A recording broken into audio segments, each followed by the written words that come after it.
clearly the LSP that was in charge of this translation of the website actually just used straight up Google Translate. All of the words of the bill happen to form the word translate. I love the idea that you don't have to build it yourself. Partner with somebody better than you, buy a company that's better than you, and you can actually accelerate that. And welcome everyone to SlaterPod 93. Hi, Esther. Hey, Florian. How you doing?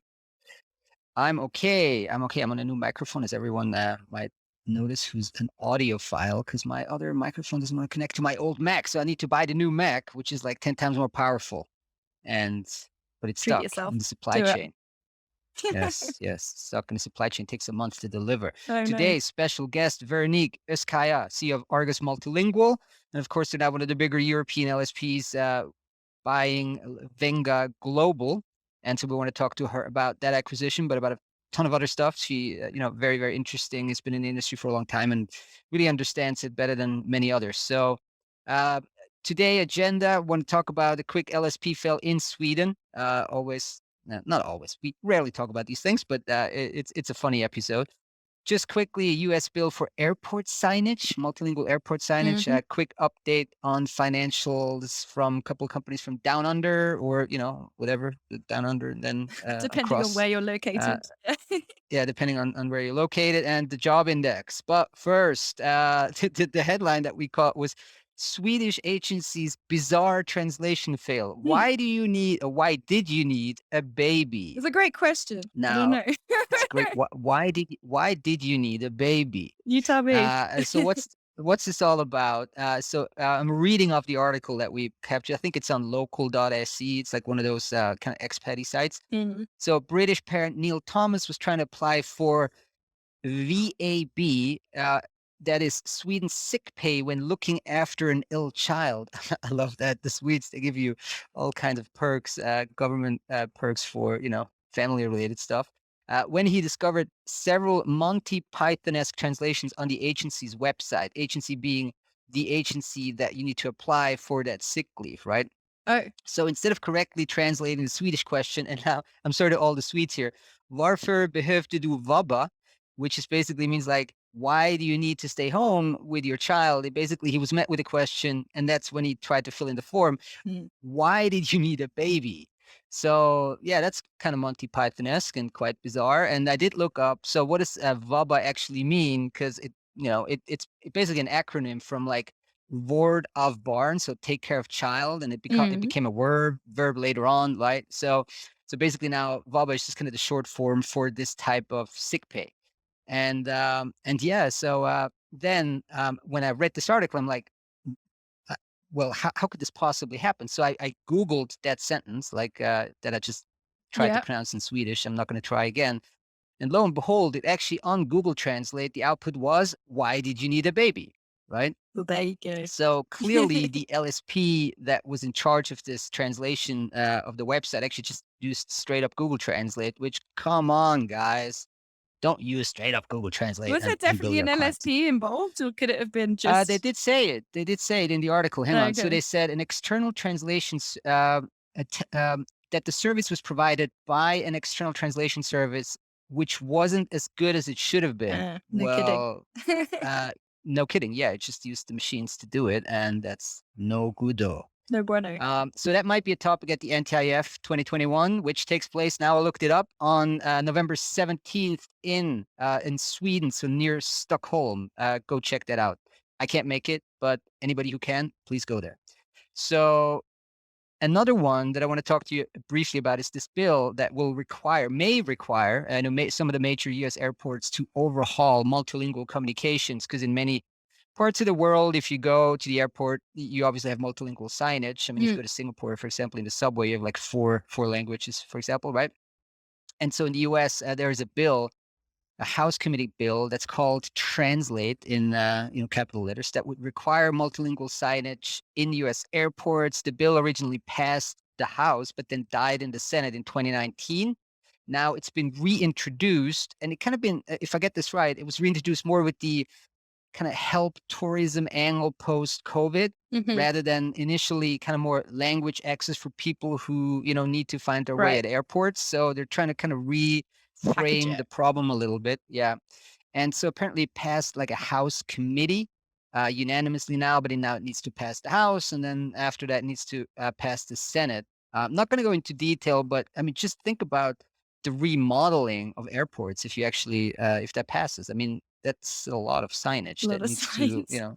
I guess the translation would be the smaller problem here, but actually the remodeling of the airports What would be the what bigger I one. like about this is how all of the words of the bill happen to form the word translate.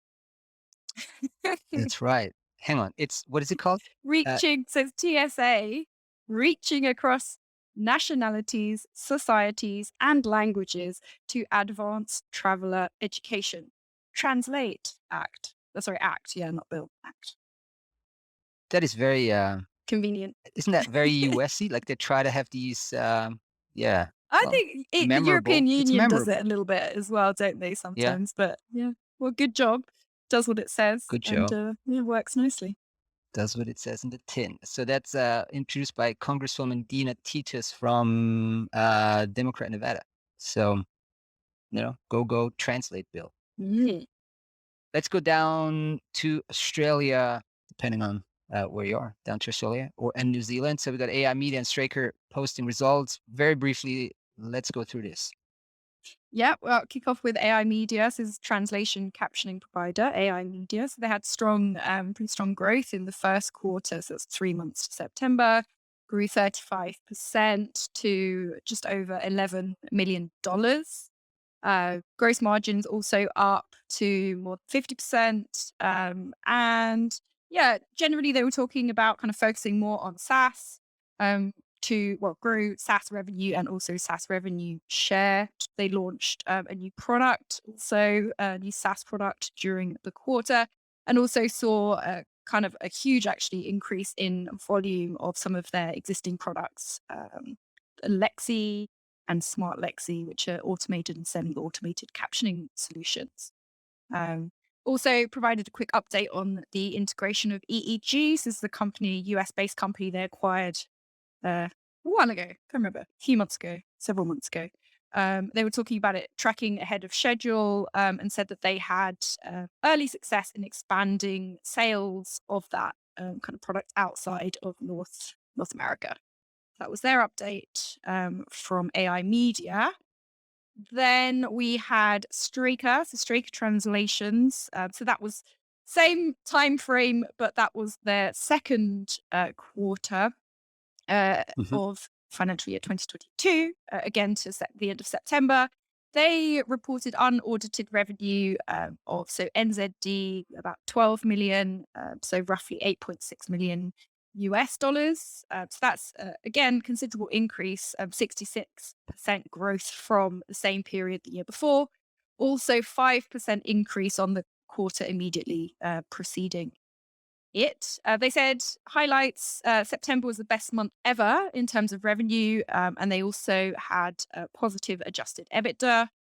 IBM. Good for them. Yeah, I know. Good Positive for them. adjusted EBITDA. Yeah. Breaking news. So profitable. Profitable. Yeah. Yeah. I mean, IBM we've spoken about I think a number of times, and that was a deal win that we covered this time last year, almost I think in November. But yeah, one of their sort of major customers, they're talking about IBM ramping up, which it seems to have done. So they had something like 1 million words from IBM back per month back in January, and it's now at about 10 million words per month in September. They said, again, gross margins up a little bit compared with the same quarter last year. They said the improvement is thanks to Lingotech, the high margin revenue coming from the Lingotech's SaaS revenues as well.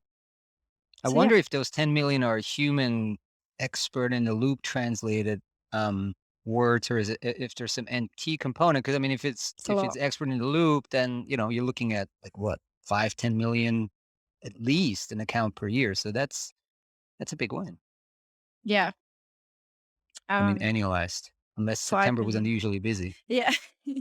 It could Yeah. be. I think they were always prepping for it to ramp up in terms of volumes, which I think they've been putting quite a lot of effort into, like the tech side, so linking their platform to IBM's system and things like that to helping automate it a little bit or a lot. I mean, you gotta hand it to them. I mean, winning an account like this Mm, is quite quite hard if you're not among kind of the top 5 players globally. mm. So, Yeah, it kudos. is good for them, and I think they're hoping obviously to leverage that to kind of expand also the kind of enterprise sales and continue the move away from the transactional type revenues.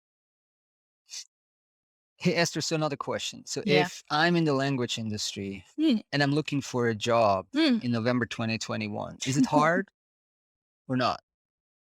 Oh, well, I mean, short answer, no. Long answer is, it depends what kind of a job you want and how skilled you are. Are you a good candidate? No. Kidding. Yes, it's, well, Job Index has climbed again for the 5th consecutive month in November. And so we added another 3.4 points to the Job Index in the month of November.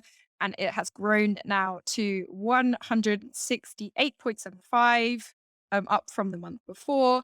The index has climbed a total of 60 points in 2021 year to date, and about 68 points, or more than 68 points, since its launch, more like 3.5 years ago, coming up for 3.5 years ago, 3.5 years. Wow. July Uh, 2018. It's not quite see 3.5, that but getting there. that's when it starts to be, meaningful. You see the curve, and now Hmm. it's been up to the right for quite some time. So, head over to whatever recruiting portal you're using, and you'll Lock find jobs. plenty of jobs, including, of course, Lock Jobs, our very own Lock Jobs. So a ton of activity this week and last week. So some great stuff there.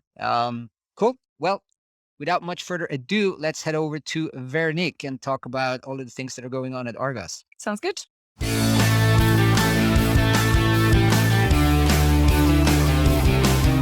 And welcome everybody back to Slater Pod. Today we have Veronique Iskaya join us today on the pod. So Veronique is the CEO of Argus Multilingual, and only a couple of weeks ago they acquired Venga Global and are now one of the big European LSPs. We'll talk about this, of course, but first, hello Veronique. Hello, Florian. Hello, Esther. Very nice to be here. Hi. Welcome. Thank Welcome, you. welcome. Where does this podcast find you today? What country? What city? I am in Dubai, in the United Arab Emirates today. That's nice. In Dubai. Did not see that coming, so that's why I'm asking. Great. So before we go into the pros and cons of Dubai, no, I'm just kidding. Tell us a bit more about your personal background. You have an extensive career in the language industry. A lot of people know you. Can you just tell us a bit how you got started and kind of some of the kind of major milestones there? Sure. So I actually started in international politics. So I studied to work in the diplomatic corps, which I did. I did this for less than a year. Worked in the French embassy in Dublin. I was assistant to the consul, and then I realized that I hated it because the pace was slow. It felt very old-fashioned, and I just couldn't project myself in that career. So I quit. And at the time, the localization industry was bubbling up in Dublin. It's a time where Microsoft, Novell, all of these companies were setting up in Dublin. So I applied for a job. I saw an ad and I started off as a translator, and I did it for 2-3 months. But I was very lucky that I had a really good manager at the time. And she basically showed me the ropes of the business because I really didn't have a clue. I mean, that was just really being dropped there, like, dropped in the pool and the lifeguard walks away. But that lifeguard was actually my manager. And I did, I think, all the possible jobs at the time. So I did translation, revision, DTP, some engineering, testing. I ended up doing a chunk of my career in sales. So that was at, Lionbridge and then at Moravia. And then I moved to a smaller company called Explanation. There I started off sales and marketing, but then ended up in general management. So I was CEO of that company. We sold the company to a Danish private equity. And then I actually started in Argos last year in May 2020. And I'm the CEO of the company. That's a nice wrap. Yeah. As I say, it's quite a journey. I mean, tell us a bit about your experience in terms of how the industry has changed. Maybe some tidbits from the early days. But Sure. what do you do also to make sure that you stay on top of any major shifts happening? Right. I do think that what has changed, in my opinion, is the two things mainly. The acceleration of tech. So tech, when I started kind of mid-90s, is when the TMs came up and, you start being more technical in actually doing the translation work. But I've seen really acceleration of that. It's MT, it's text to speech, it's speech to text. It's all of these things with, the tech is there, but I think the speed at which it evolves has really greatly increased. The second major trend, in my opinion, is just this explosion of content. And I think more and more, back in the day, it was like one size fits all. You had one process and that applied to anything you were doing, more or less. But I think that there's much more granularity in how we actually treat content today. So that thing, to me, that's the second thing. How do we keep on top of it? Well, you have to really watch those trends, see how you can adapt. So from a technology perspective, always have, I think, strong people who will always focus on efficiencies, on what the customers are doing and what you can do to actually make sure you stay one step ahead. And when it comes to that second big trend on content, I think it's again about adaptation of your services. And I'm sure we'll talk about that a bit more when we talk about Venga as well. But that for me has been a really important thing, is that we, if I look at the business now, I think that Argos down the line will not have localization as primary service. I really see an evolution of that. And that's actually dictated by the customers. And if you want to stay in business, I think you really need to listen to where they're headed, what they need, and see how you can actually supply that and be a little bit ahead of the curve when it comes to those services. Before we go to Argos, just quickly, you mentioned explosion of content. And Yeah. do you think it's primarily a function of explosion of source content that then people think, well, that would be great to localize, translate, or, what have you, adapt? Or do you think it's also because the localization, translation technology and the service offering has evolved so much that people are like, well, now I can do it. Before that, I couldn't. But now, because it's possible, I'll do it. What do you think are kind of the drivers there, those two? I really think that the two are actually driving that shift or that evolution. First of all, because you have actually way more content writers. When you think about it, this access to creating and publishing content, it's not just reserved to professional writers. Let's say in life science, yes, you may have like professional content writers, but you see also a lot of individuals who are contributing content, and the organizations, the companies want their audience to be able to access to that. So I think it's just that the source content is definitely growing. The second, tech making it possible, I think that e-commerce, it's a very good, trend that we've seen, especially in the past year when people had to stay at home, is that there's been really an explosion of that e-commerce even more. And I think organizations know that it's actually the barrier to entry to other markets is probably a little lower because of the tech, because of the offering out there. So I think that companies, they think beyond their domestic market much quicker than they would have maybe, 10 years ago. Got it. So talk to me a little bit about Argos, like the kind of extended elevator pitch. Remind us, we had Kima on the chairman on the podcast, of course, but like it's been a while. And so since then, tell us a bit more about size, core customers, core tech. Sure. So we really are positioned in the enterprise, segment. So we are a provider of enterprise language solutions. And we focus around 4 very specific services. So localization, as I mentioned.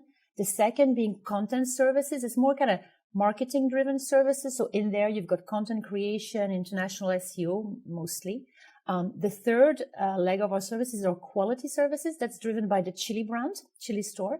And the fourth, which has come in through Venga partly, is data. So it's data collection, data annotation, and so on. In size, roughly combined this year, we're going to be around 55 million. And I think we'll be on track to pass the 60 million bar in 2022. And the core sectors, so historically at Argos has been really life science, manufacturing, a little bit of tech. And then with Argos, we really add a big, chunk of high tech customers, but also HR tech. So HR tech being really kind of a niche sector, with companies providing HR technology platforms for deployment of, all of their HR processes and training and so on and so forth. So this would be the kind of core sectors. We're not actually closing ourselves off to to other sectors. But I kind of think that, we've only scratched the surface, at 55 million. So I like the idea of really being focused on that. We have core expertise. So we'll be continuing in these sectors and go deeper. And what was it like for you personally? So I know you sort of joined Argos during the course of last year, I think, Yes. 2020. So kind of taking up this new exciting role as CEO, but in the middle of a pandemic. Right, How was that? Right. So talking about kind of fun location, I was in the West Indies when it happened. So I hadn't really started yet at Argos, So it was March 2020. And I traveled there with my family to the West Indies. We have a place there for a 2-week vacation before starting right at Argos. And 3 days into our stay, the island got locked down and we ended up staying 5 months. Because the schools were closed, it was like crazy. The funny thing is that there was about like 1.5 cases of COVID on the island. There was really nothing to actually justify really all this lockdown. It was what it was. So I actually kicked off in May 2020 to the whole team at Argos from my terrace over there. It was a little bit surreal, to talk to, and, all these individuals on a Zoom call.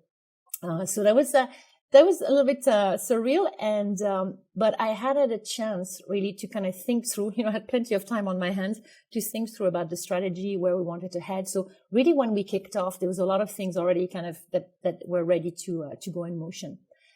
What was good, I think, with the pandemic is that I saw the adaptability of Argos. I mean, people were literally working from home on their laptop within a day. I was flabbergasted of the resilience of the people. Also, I think the speed of decision. I'm always a kind of relatively fast decision maker, but I think in this environment, even faster. And also the one thing we did, which I think was good, is that we took the funds we were not going to spend on travel and other, things you couldn't do. And we put this into personal development of our people.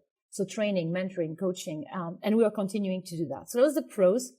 The cons, of course, I'm not going to say anything like out of this world, but really this ability to build deeper relationships. I think that it's harder, of course, digitally because we are social animals.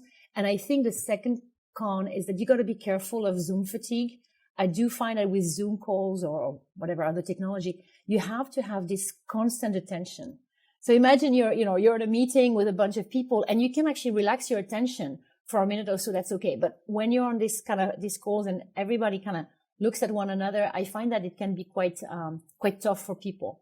One thing we did is that we said cameras are compulsory. And initially people were a little bit uncomfortable with that in some regions, but then after a while it just became natural. And what I love now is the people who are really kind of a little bit against camera initially. Now they're like, come on, put your camera on. So you don't have a single meeting where people cut their camera. And when they do, it's like, why are you cutting your camera? What's wrong? Is your hair really out of place? So this I saw, so it became, out of a con kind of became a good thing in a way that people got more comfortable with this ability to work across regions. It kind of broke in a way the office mentality, and it got us into more agility and to more team-based work. So, I mean, that's some of the internal stuff, isn't it, in terms of how things worked with a remote setup? How was it? How did you find it being fully remote with customers? I mean, even completing the M&A process as well. Sure. So with customers, same thing, right? I was only able to physically meet with customers last month, right? I was in Dublin and I met a couple of them. And that was great. It's great to just sit down and have a coffee and have a conversation that is not also just focused on an agenda that you have. I think that's really an important one. And you actually find out a lot of really interesting things from having a more casual, more social interaction. So, but we did a lot of calls again, with the customers. I mean, we had some fun things where even one of our customers came with a baby in his arms, because he literally had the baby in his lap, right? Why not? So, and that also kind of gives you a really nice angle on the personalities of people. And I think people got more relaxed. I think that's actually something that I picked up, is that a more kind of, a relaxed approach to, and it also showed me people really like to do business with people they appreciate, and that pandemic thing, I think that for me was an interesting lesson.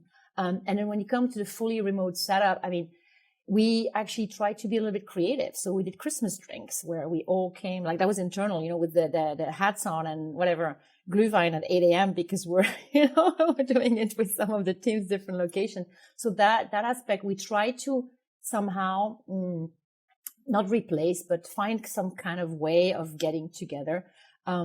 I do think now that, and we had that conversation, you and I, Florian, about this kind of events and all that. I was recently at an event, and I do think we need a mix. I actually think we do need some kind of, balance between this online and the in-person. And the reason I'm saying that is that the in-person, it's kind of the luck, or the you create your luck. But what I mean is that is this kind of encounters that you make at the coffee break, or, in kind of breakout rooms or whatever, I find harder to make online, because online you kind of have to plan it, right? So you look at the list of people, you try and book the meetings. I do find that with the physical, like in-person events, you tend to kind of gravitate towards people and conversations start. Actually, that's how, that we're going to talk about it in a minute, but that's how we met Venga. Well, I met Corey anyway. That was actually thanks to a Slater conference. Tell us more about that, Vernie. Tell us how you met the company you just acquired at the SlaterCon conference. Yeah. So I traveled to San Francisco to an in-person event a few years back, and Kimon, actually the founder of Argos, was there. And so we were chatting. He goes, I need to introduce you to Corey. So he introduced me to Corey, and we were chatting, etc. And then Corey said, you know what? We're going to this restaurant that is run by ex-convicts. Would you like to join? And I thought, that's an interesting invite. So we ended up maybe a group of 8 to 10 people having dinner, as you do, at these kind of events. And Corey was sitting beside me.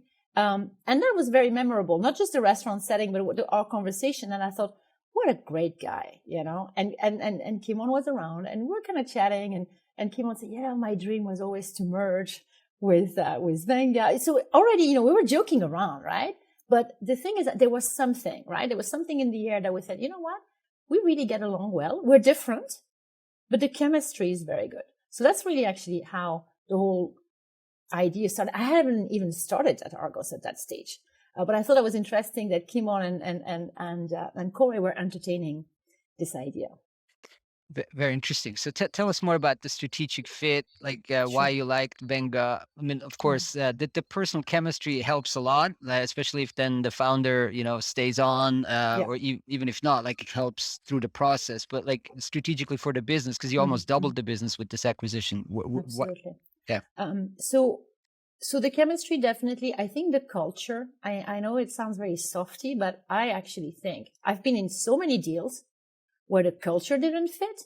And there was actually a real struggle from a financial perspective, from a people perspective. So I actually put a lot of emphasis on that. I don't think any two companies have the same culture. No, I don't believe in that. But I think that if you have enough similarities in your values, that's actually a recipe for success. So there was that element of the values of Venga. The second thing is that I knew of Venga. I think the business had a very good reputation in the high-tech sector and a reputation for being very entrepreneurial. And that's very similar at Argos. It's always like, how do we figure out a solution? So that entrepreneurial spirit was very attractive. So that's kind of the soft thing. Then when it came to the business, I think that definitely the complementarity in sector was a biggie, because we do a bit of, of tech or high tech at Argos. And we saw actually in 2020, the growth, we had the fastest growth was in high tech for us in the business, followed by life science. So they're definitely a very complementary portfolio. We had 2 customers with overlap, and we talked to them and say, actually, you don't even do the same services. So this is great because you actually complement one another. And the services. So I mentioned it briefly, but the whole aspect of data, that's something we started ourselves next year. And I love the idea that if you don't have to build it yourself, partner with somebody better than you, buy a company that's better than you, and you can actually accelerate that. So that the data business, and that's something we're really looking at very closely to see, how do we scale that up? Because I think that's really a sector where, it's not the future, it's the present. It's the present and the future. So that was also a very attractive aspect in the whole deal. And then the people, I'm back to culture and people. I've met, so we've got roughly 90 employees at Venga. I've met roughly 15 of them. And I'm going to keep on doing it. So I do one-to-ones, just to get to know people. And I have this thing where I ask them what they like about the company, because at least we should try and keep that and emphasize that, right? And then I ask them if they had a magic wand, what would they change? And what really was interesting with the calls I have had so far, people go, magic wand, what would I change? What would I change? And I thought, that's very interesting because, typically people say, I would do this, that, and I want better tech and this. And what I found was really interesting so far, with our new colleagues is that there's this sense of team. So the people I talk say, I start in Japan. The day finishes in California. And this strong sense of team that actually started way before the pandemic. So it's nothing to do with the fact that we were forced to work from home. This has been a very kind of decentralized model at Venga, and I love it because it really, really pushes this kind of the collaboration with people, and the creative juices are quite unbelievable. So I've seen some of the solutions, and I think there's really quite an amazing talent pool there. And can you tell us a bit more about the data business then? I mean, just briefly, what is it exactly? And how much scope do you think there is or opportunity to expand further, both for Argos and then also maybe for LSPs that are considering, building their own expertise in this segment? Absolutely. So, in data, really, we do a little bit of collection, but really what we're doing is data set translation, empty output evaluation, annotation, data scrapping, and search evaluation. So the area of data we're in now is not really about crowdsourcing and really big scale. These are big projects, but they're not, these massive thousands and thousands of, people on crowdsource model, but it's actually using quality trained people on these. So what we do actually is that we give our customers better training sets and outputs. So we work mostly with high-tech customers. And the drawback of this is, of course, the scale and cost, because you cannot scale it massively. But I do think that for that specific side of, of the business, we have a very good solution. And that's the area we're going to go in further first. When it comes to data, I think there's a lot of opportunities on the market. I'm not saying anything extraordinary here, because if you look at the whole area of data collection, being it, in written data or sound and, images, all that stuff, and the annotation and so on and so forth. I mean, there's a really big scope. So what we're doing now is actually, we are figuring out our business plan there. So I cannot tell you too much about that. Maybe at some other point when we have it a little bit more baked, but that's actually, what we do when we actually bring in a business. We did the same with Chili Store. We bought it for a reason, right? And then we actually put together a business plan that we discuss, and then we decide on the investment. So definitely the data business is one where we're going to go further. The key is, of course, supply chain, because it's about finding, these kind of specific individuals that are going to be able to do that, and tech. And I think that this is actually why Venga has excelled, that they haven't been using, so many, well, even if they've used off the shelf or if they've used customer driven technology, their ability to customize that has been quite incredible. One example has been that, for a specific customer, of course, the resources shouldn't be using automatic translation, right? Because that actually would spoil, that would be completely against the purpose. And our colleagues at Venga actually put together a tool that could make sure that none of the resources would be able to use automatic translation. They would actually got found out. And I thought that was nice. Very valuable. Yeah, super valuable for the customers, because some of the super agencies send back content and the customer goes, hold on a second here. The translators have actually used the automatic translation. So I think that is actually what makes the differentiation, is this ability to really be in tune with the customer needs and develop solutions. So there's actually quite a lot of solutions out there at Venga that were developed for specific clients. But I do think that's kind of the name of the game for this business. Yeah.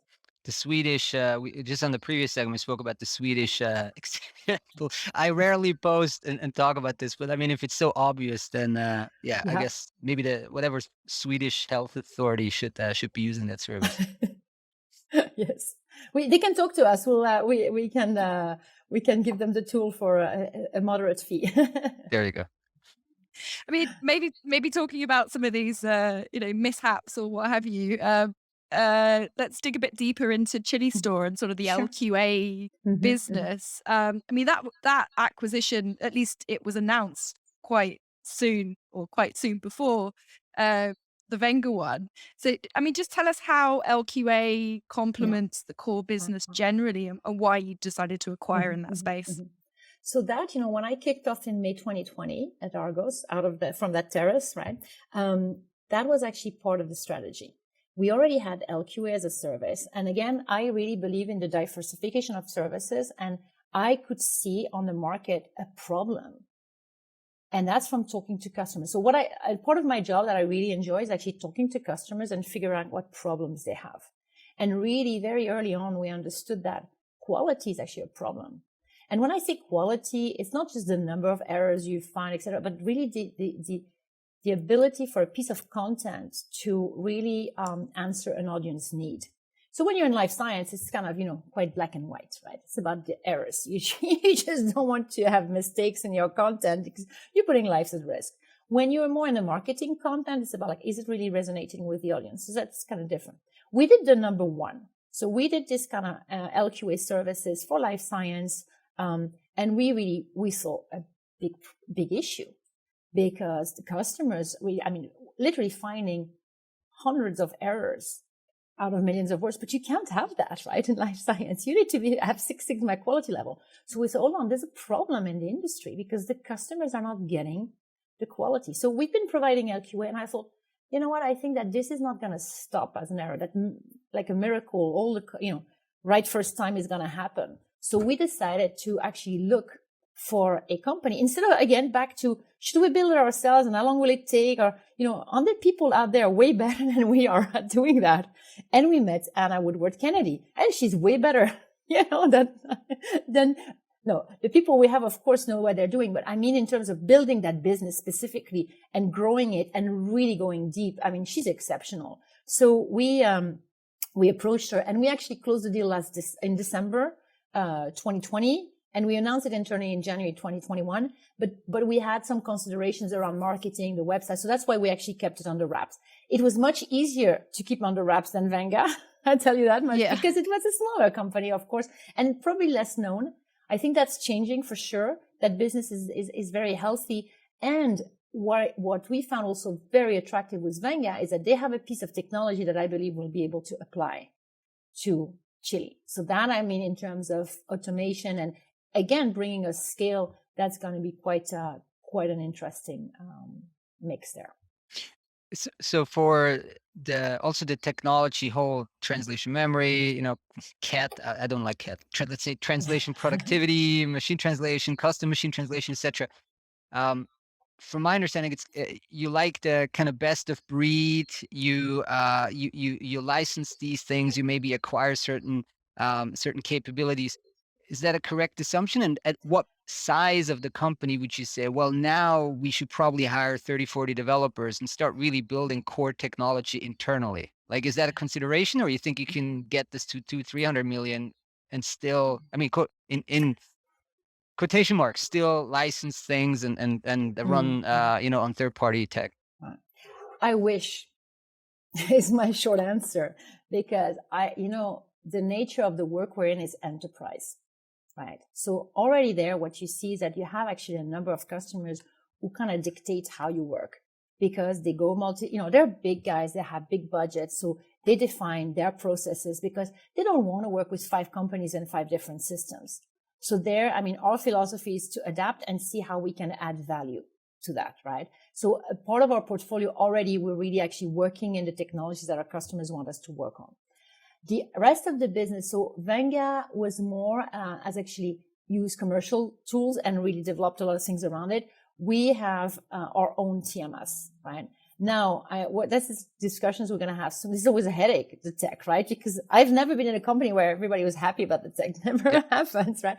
I do think because of the nature of the business that we're going to go more toward building, but I hope we actually can build around some core things that we can actually buy. Because I just think that, we don't need to invent Excel, right? I think that you just got to go there and find the best pieces and then add your secret sauce around it, because actually that's what the customers value. Because at the end of the day, it's about time, right? Money and quality. So where we have actually put a lot of investment internally has been in the quality modules, because, of the fact we do a lot of life science, etc. And I think this is actually very transportable to whatever other platform we want to go to. You touched briefly on the rebrand then. So I thought let's maybe switch and talk a little bit about the topic of marketing. So what was the impetus? Why did you decide to do the rebrand earlier this year? Right. And as a second question or follow up, can you offer any specific sort of do's, don'ts, tips for LSP's marketing teams? Sure. So the rebrand was really very basic. We thought, God, we haven't touched this website and done anything for so long. It's time to kind of refresh and also kind of align it to our strategy. So that was really the impetus there. And what we did, which I think was good, is that we didn't just kind of go straight into design. We had actually a very nice partner, a very nice agency, and we did whole sessions about, what are the brand qualities? What do we think about the differentiate? I mean, really hard. Oh my goodness. You just really scratch your head and they push you. I mean, they really push you to the bone, but it's actually a very useful exercise because that's also helped us with other aspects of the business. So we had actually probably a good 2 weeks of that kind of process. And the agency actually gave us kind of briefs based on, all the discussions we had to say, hey, that's our understanding. And it was like really kind of making this, it was not just like, hey, this is this kind of be the designs you can have and pick one. Not at all. So that was really they accompanied us nicely in the process.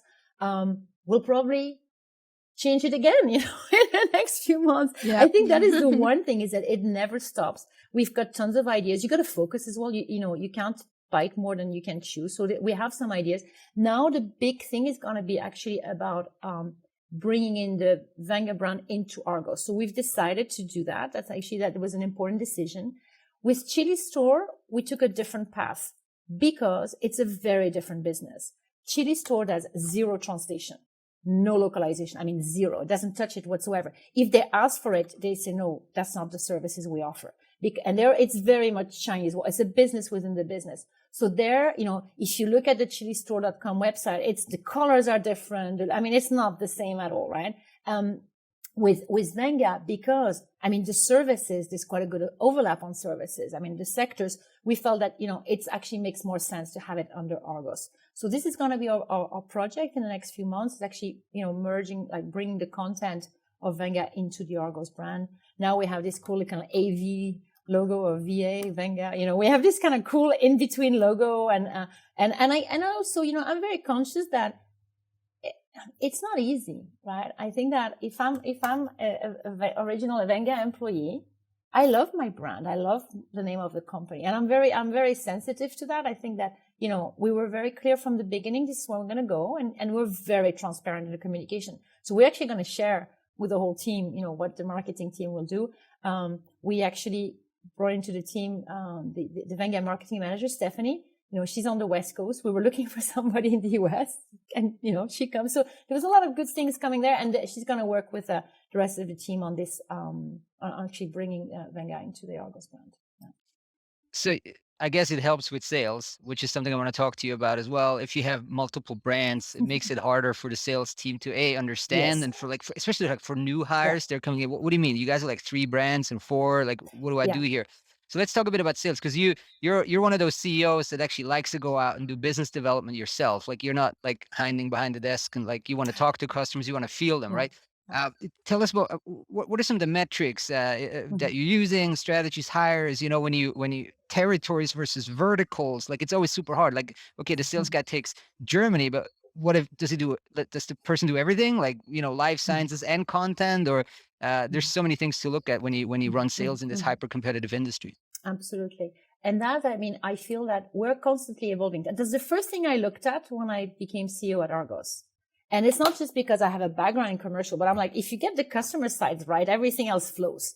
So I'm a grossly, you can have tech CEO, financial CEO, different profiles. I'd say I'm more like a growth leader. I believe that growth gives you freedom. So if you get that right, you can do a lot of things.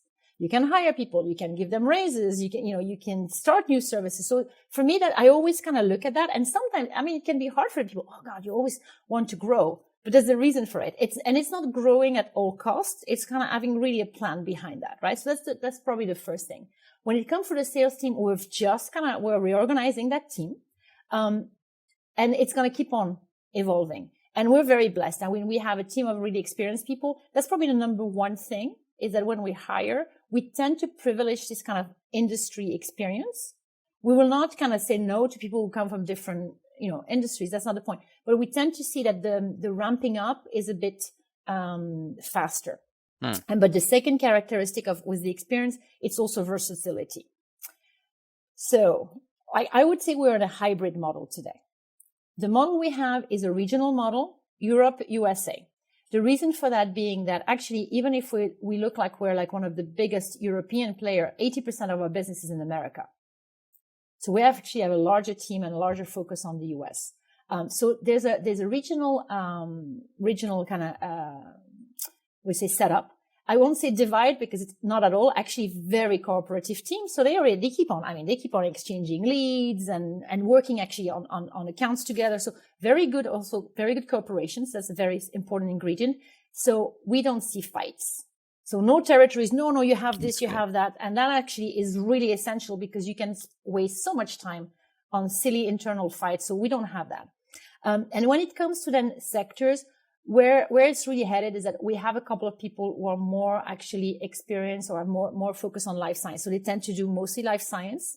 And we have people also who do more high tech. And we find that if you're in life science, it's a bit harder to sell in high tech. So we do have some sector focus. And the things we've changed is actually the existing versus new business. So up to now, and I think a lot of companies at the size we were at would be like this, you do existing business and new business. And now we've changed that. So we're going to have people really focused on account management, strategic account management. And then we have actually a couple of people and it's enterprise new business. And now they're also going to be supported by our recent new hire, our rockstar Libor Safar. Yeah, I saw that yesterday. He joined us on Monday. And now that, again, that's part of the plan. How do you kind of get this scale and this depth? And really, Libor has been in the business 25 years. I knew him from my Moravia days. I said, if we can bring really kind of a rockstar marketeer, that'd be great because he's going to focus on product management. So we have these new services and we really want to productize and really sell those much wider. And then the second thing, of course, account-based marketing. And because we're in the enterprise business, it's a great fit there. So, got it. That's a big hire. Congratulations on that. Thank you. Quite the industry expert. Yeah. So just briefly outlook. I don't know what's the time span you want to take. 1 year, 5 years? Up to you. What's next? So, Industry broadly, and then for the company okay. specifically. Okay. So industry broadly, I'll tell you a little story. So when I started in this business, my beloved husband said, "Oh God, you need to get out of there. This is going to be decimated." And I'm like, and we're married, 20 years, and he's like, no, with the tech, everything will be machine translated and that you will not have a job. Recently he said, I bite my hat or I eat my hat, right? Because he goes, guys, you guys are like rocking it and you keep on growing. And we were having a conversation actually about that. And I actually think a couple of things that in 5 years time, this business is still going to keep growing. I always watch your prediction. You said 10% plus in 2021, right? So let's see where it goes. But I think healthy growth, even if last year, some companies had a tough time. I think that very resilient sector. I don't see that changing. However, what I see changing is that the mix of services will change. So as a solution provider, yes, barrier to entry to do localization is so low. Get a piece of software out there, hire a couple of people. That's it. You're in business, right? And I do think that there to differentiate, good luck, because there's a plethora of companies out there saying they do great translation, blah, blah, blah, blah. But I do think we're going to see a shift in services and we're going to see some services really taking off. One of the shifts I'm seeing for a few years now is, again, this, the right content for the right audience, right? I call this the car wash model. You can have like big volumes of content, empty only, all the way up to actually content design or content writing for specific, that you do in country for specific markets. So I see that definitely. I'm very optimistic. I also think that the role of the linguist will change, right? I think that the standard translators, that is not really where the business is going to be. You're going to have definitely, I mean, we see it today. There's a challenge to find really good supply chain, right? Really good translators and linguists. And I think we're going to see more and more linguists going into very specific verticals and very specific content. We're going to see more and more writers, creating marketing content. We're going to see more and more people doing data annotation, curation, kind of really honing their skills. So I actually think that as a sector, it's going to be really a good one. And I do believe that actually linguists are going to be better off over time. They're going to make more money. We had this race to the lowest price per word. And I think that's changing, and that's going to keep on changing. And I hope it keeps on changing, and then we attract a lot of young graduates to this industry. So that's the big picture in my humble opinion. When it comes to Argos, I mean, we have a vision. That's kind of a longer thing. We want to be the best and most reputable, actually, not even best, most reputable enterprise solutions company. And when I say reputable, this is for a reason. I think that it's about the quality, not just the quality of your output, the quality of your people, of your service, of your ability to listen to customers. And I really want the Argos name to be associated to that. I think a lot of companies have grown super fast, but maybe on the way, they've lost a bit of their spirit. So I hope we can keep that. We can keep this really good kind of quality to the company. And when it comes to kind of shorter plans of what we do, actually, we have a system, we have a structure. So actually, in a couple of weeks' time, we'll all be in strategic discussions. It's not very, very long meetings. Really, what we do strategy on a page. So I start from the top saying, what's the strategy in the next 12 months? And then the different functions can bolt in, and they come up with how are they going to do it? What's their strategy? So let's say HR will have 2-3 specific initiatives. This is how we're going to measure. And it's great because it really aligns everybody. And we measure on a regular basis. But I find that it also helps people synthesize. When you have to put it on a page, you got to do that thinking before it gets onto that page. And I really find that a very nice method. And recently, actually, I was at a conference where I showed this because I don't have a problem sharing that. I showed that to smaller companies, saying that's really a nice way. It's one of the ways to actually prepare for the year ahead and really synthesize your strategy. It's like, didn't Jeff Bezos make people write 1-pagers or 2-pagers? Just write, no graphs, no presentations. You have to actually spell it out, right? And so then we use sorry, go on.